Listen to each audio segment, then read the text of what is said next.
Umat Tuhan yang terkasih dalam Yesus Kristus, shalom. Jumpa lagi pada malam ini 9 Juli 2022. Dari Pastori 4 Jemaat Koinonia Kupang, saya menyapa umat Tuhan, salam damai sejahtera. Umat Tuhan yang terkasih, baiklah kita menyatakan syukur kita kepada Tuhan dan mendengarkan kebenaran firman-Nya. Mari kita berdoa. Tuhan Yesus, terima kasih untuk kehidupan yang Tuhan anugerahkan kepada kami. Saat ini kami merindukan firman-Mu. Karena itu datanglah dan berkati kami sekalian. Demi Yesus Kristus kami berdoa. Amin. Umat Tuhan yang terkasih, kita membaca kebenaran firman Allah dalam kitab Yesaya 58. Ayatnya yang pertama sampai dengan ayatnya yang ke-12. Dan saya akan membacakan ayatnya yang pertama dari kitab suci ini. Kesalehan yang palsu dan yang sejati. Serukanlah kuat-kuat, janganlah tahan-tahan. Nyaringkanlah suaramu bagaikan sangkakala. Beritahukanlah kepada umatku pelanggaran mereka, dan kepada kaum keturunan Yakub dosa mereka. Umat Tuhan yang terkasih di dalam Yesus Kristus, kebenaran firman Allah di dalam kitab Yesaya 58 mengingatkan kepada kita bahwa Allah memerintahkan sang Nabi Yesaya untuk memperingatkan kepada umat Tuhan supaya mereka bisa menyadari akan kesesatan hidup mereka, supaya mereka bisa benar-benar hidup kudus dan menyatakan penyembahan mereka yang sungguh-sungguh total di hadirat Tuhan. Mengapa seruan ini dinyatakan oleh Allah untuk sang Nabi harus dengan tegas mengingatkan kepada umatnya? Karena kalau kita memperhatikan bacaan ini dari ayat yang pertama sampai dengan ayat yang ke-12, jika umat itu tidak menjalani peribadahan yang sungguh-sungguh total kepada Tuhan, pada satu pihak mereka bisa menyatakan peribadahan kepada Tuhan, tapi pada pihak yang lain mereka masih melakukan berbagai-bagai tindakan yang tidak berkenan di dalam hidup mereka. Maka mereka sedang menghadirkan satu bentuk kehidupan yang menyakiti hati Tuhan dan tidak mempermuliakan nama Tuhan di dalam kehidupan mereka. Sebab bagaimana mungkin umat itu pada satu pihak menyatakan peribadahannya kepada Tuhan, tapi serentak dengan itu mereka masih melakukan tindakan kekerasan di dalam kehidupan mereka.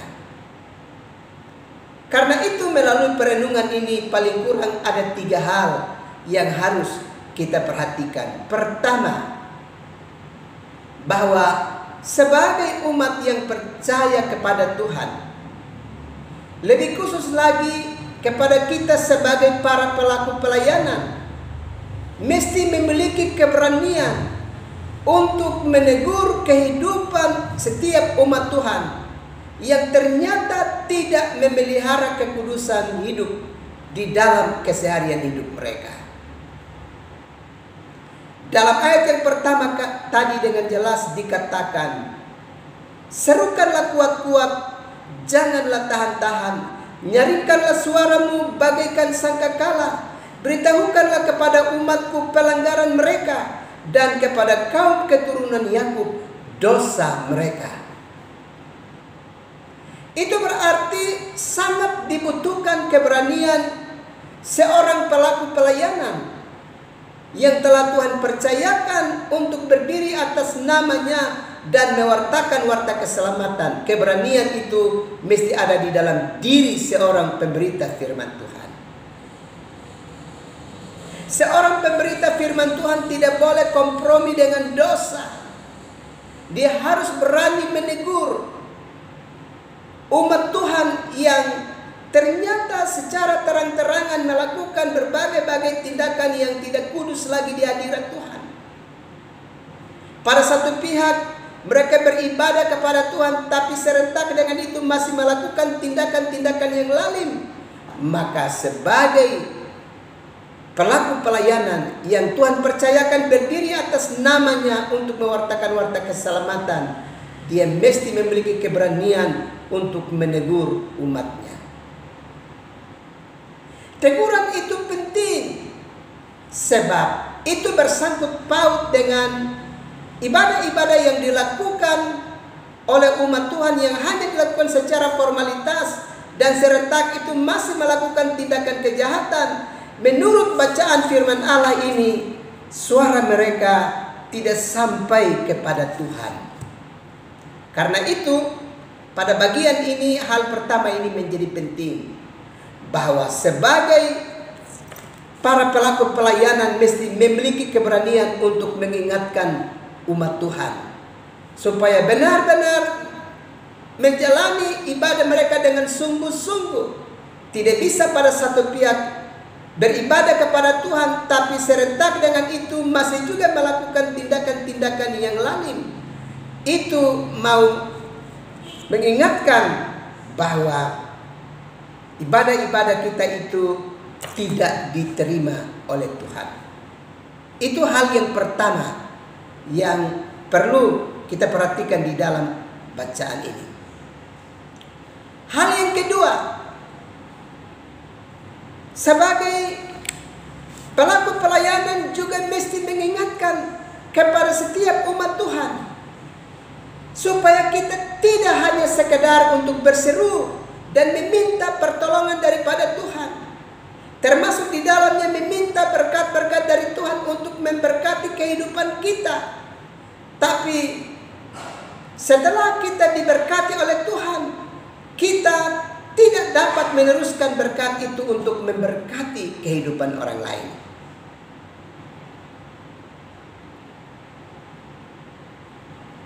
Itu menjadi penting untuk kita perhatikan di dalam bacaan kitab suci ini.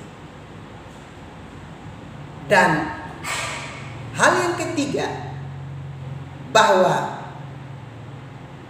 kehidupan iman mesti diwujudkan dengan aktivitas yang nyata.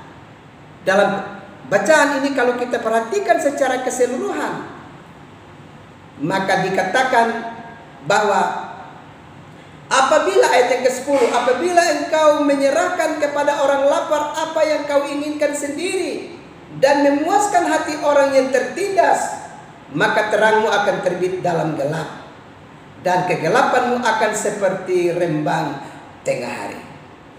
Ini mau memberi penegasan kepada kita bahwa manakala sebagai orang-orang percaya, kalau kita menyatakan bahwa kita adalah orang beriman, tapi kita tidak pernah memberi pertolongan, menyatakan belas kasih kepada orang-orang yang susah di antara kita, maka kita sedang tidak menyatakan cahaya terang dari Tuhan di dalam hidup kita kepada sesama kita. Karena itu, Bapak Mama, saudara-saudara yang terkasih dalam Yesus Kristus, kebenaran firman Allah ini menegaskan kepada kita bahwa kita mesti berhenti dari segala tindakan-tindakan kehidupan kita yang di dalamnya kita terlibat dalam perbuatan-perbuatan dosa dalam hidup ini. Dan juga kita mesti bertobat dari perilaku hidup kita, di mana kita tidak menaruh belas kasih terhadap orang-orang susah di antara kita. Hal-hal ini perlu kita perhatikan demi kemurnian hidup kita sebagai umat percaya di tengah-tengah kehidupan dunia ini. Kiranya Tuhan memberkati umat Tuhan sekalian. Amin. Mari kita berdoa. Tuhan Yesus, terima kasih untuk kebenaran firman-Mu yang terus memberkati hidup kami. Malam ini hamba mau berdoa untuk seluruh pelaku pelayanan yang akan berdiri atas namamu untuk mewartakan warta keselamatan pada ibadah utama minggu besok. Tuhan Yesus, perlengkapi umatmu dengan kuasa-Mu, sehingga biarlah mereka berdiri atas namamu untuk mewartakan warta keselamatan bagi umat-Mu ya Bapa. Terima kasih Tuhan juga kepada umat-Mu sekalian. Kiranya Roh Tuhan menggerakkan hati mereka supaya mereka bisa ambil bagian dalam ibadah utama pada kebaktian minggu besok. Karena itu biarlah malam ini adalah malam persiapan bagi setiap umat Tuhan untuk benar-benar berserah diri sehingga bisa dapat berjumpa dengan Tuhan pada besok dalam ibadah utama di kebaktian minggu. Terima kasih Tuhan, kami akan beristirahat malam ini. Datanglah dan memberkati kami sekalian. Demi Yesus Kristus kami berdoa. Amin. Umat Tuhan yang terkasih dalam Yesus Kristus, selamat malam, selamat beristirahat. Tuhan pasti terus melindungi dan memberkati umat Tuhan sekalian. Salam.